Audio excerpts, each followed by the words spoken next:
Época da gente reunir as pessoas que amamos, claro. Celebrar muito, comer muito, não é verdade? E eu tenho um destaque para vocês. Os pets, os nossos animalzinhos de estimação, gostam de algumas guloseimas, né? Assim como nós, às vezes, exagera. E a culpa é minha, é sua, é da gente que é dono, viu? A gente não resiste àquela carinha pedona deles olhando o tempo todo pedindo um pedacinho de carne, um pedacinho daquele petisco. E é sobre esse assunto tão importante que a gente vai conversar agora com a veterinária Eudócia Almeida. Eudócia, seja bem-vinda aqui ao nosso programa Manhã da Gente. E eu já começo perguntando, existem alguns alimentos que nós humanos comemos e que não podemos dar aos animais? Quais são as dicas e recomendações que vocês, veterinários, dão nesse momento, principalmente na época de final de ano, que a gente tá com a casa cheia, a ceia tá farta, e eles ficam lá olhando, dá uma pena, dá uma dó.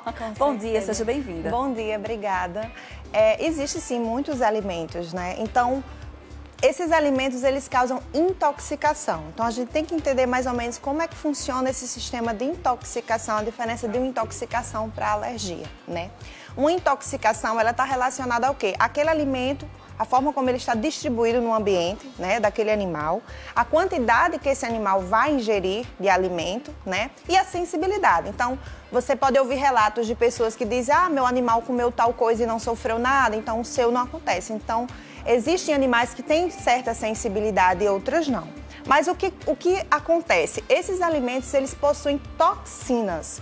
Então, a nossa convivência com os animais, assim, querendo ou não, a gente está humanizando. Quando a gente humaniza, a gente modifica o comportamento desses animais. E a gente acaba achando que a nossa comida, normalmente, pode ser oferecida para aquele animalzinho, porque, como você falou, ele pede, ele está chorando, só come ração, então vou dar um pedacinho. Então, acaba causando uma intoxicação.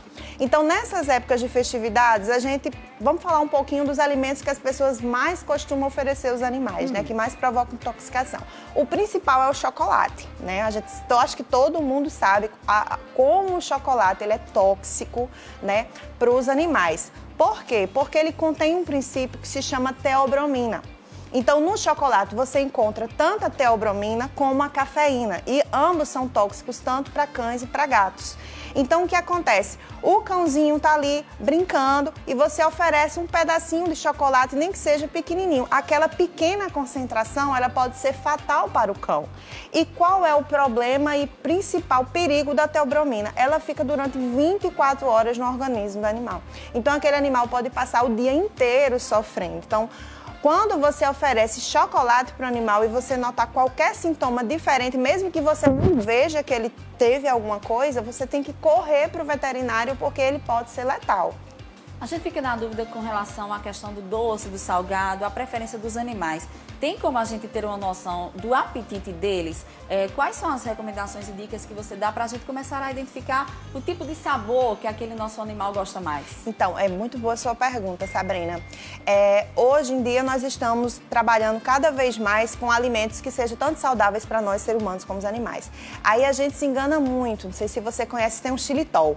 O xilitol, ele é substituto, né, do açúcar, ele é um adoçante utilizado muito pra gente, para quem é diabético, para quem tenta emagrecer.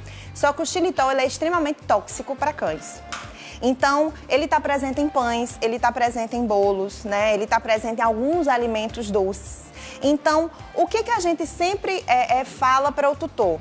Se você está querendo modificar a alimentação do seu animal, porque existe alimentação natural, né? Mas o que é alimentação natural? A alimentação natural é um alimento que ele é formulado por um médico veterinário, um nutrólogo, certo?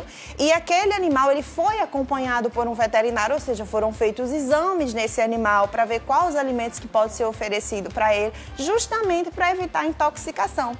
Então, é uma alimentação extremamente balanceada, onde se é separado todos os alimentos e retirado produtos que podem ser tóxicos para esses animais. Então, existe alimentação natural, sim, ela é muito boa. Eu trabalho com alimentação natural, mas não é todo animal que pode se alimentar com alimentação natural. Ai, que bom, achei muito bom você falar sobre isso, porque assim, a gente fica muito na dúvida. É igual uma criança a gente sabe, quem é mãe, por exemplo, diz, não, meu filho não gosta de tal alimento.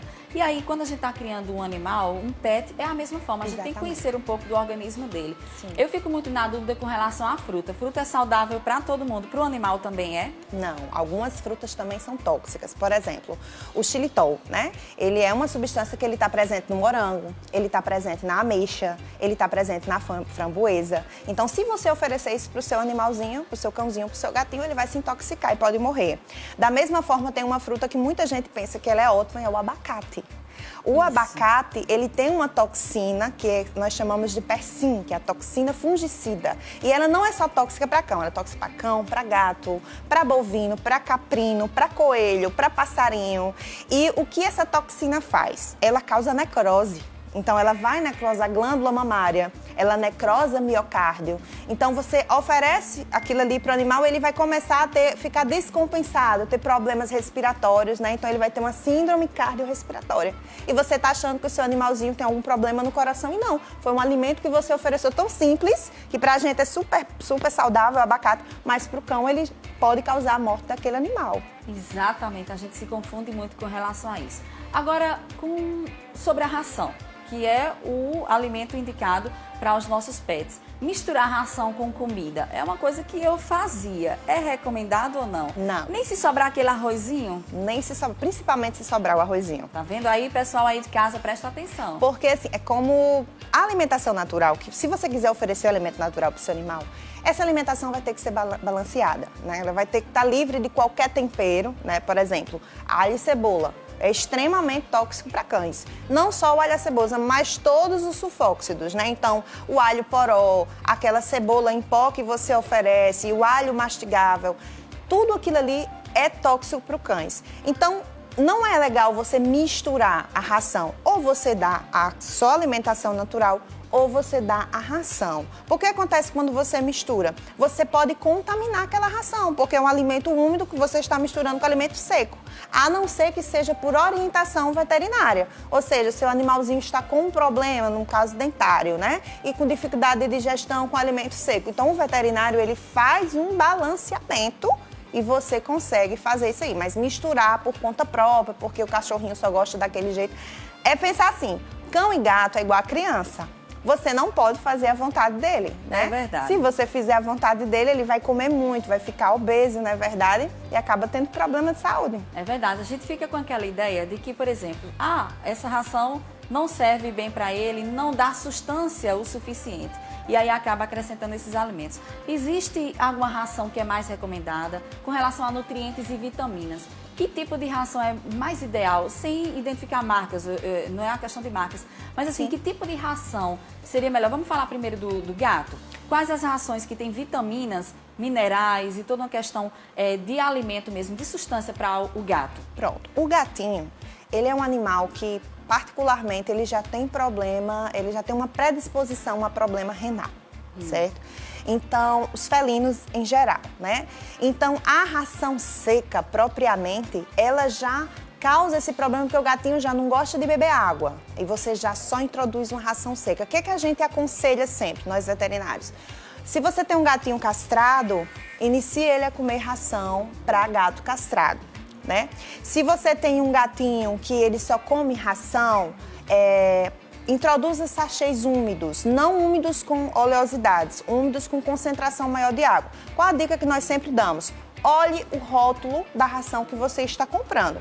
Então, nós temos rações que são prêmios, super prêmios, que é como qualquer alimento. Você compra aquela ração pela marca, né? Às vezes você acha que está abafando, comprando um produto caro bom e aquele produto não é bom.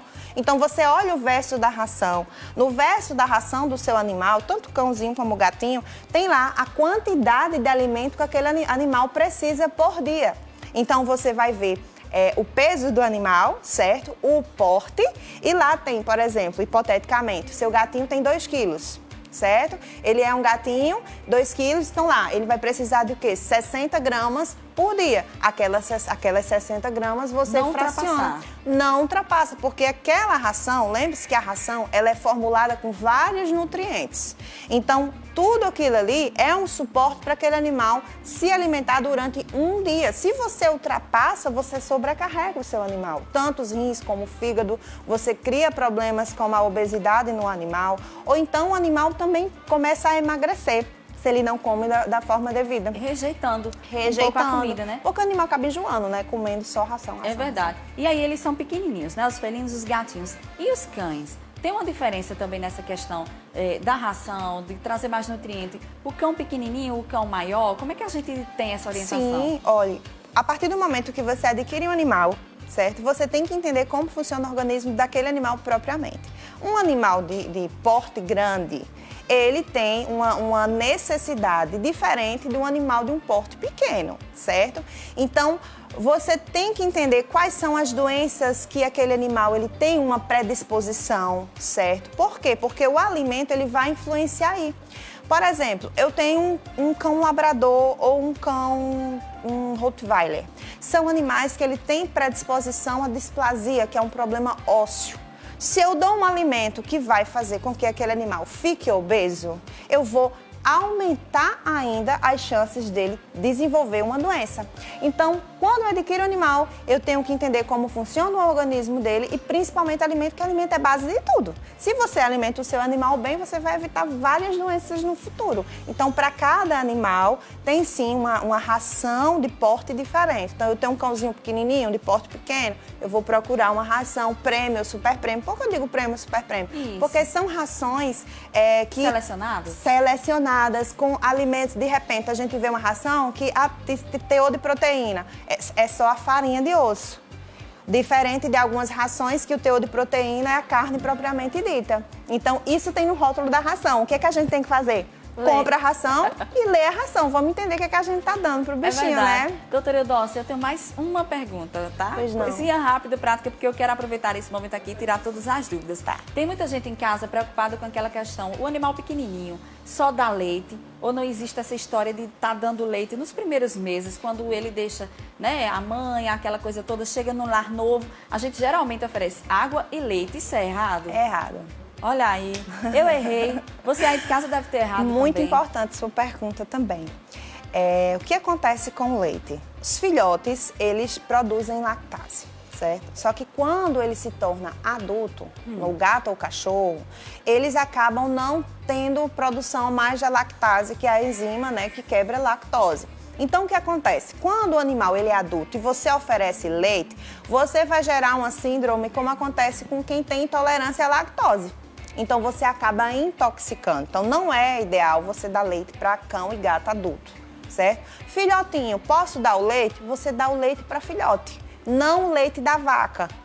Porque aquele leite, ele tem um teor de gordura muito alto. Então, você acaba gerando um problema gástrico no animal, porque é muita gordura para ele conseguir absorver. Então, de repente, resgatei, como acontece, né? Resgatei um gatinho de rua, ou a mãe morreu e está com recém-nascido.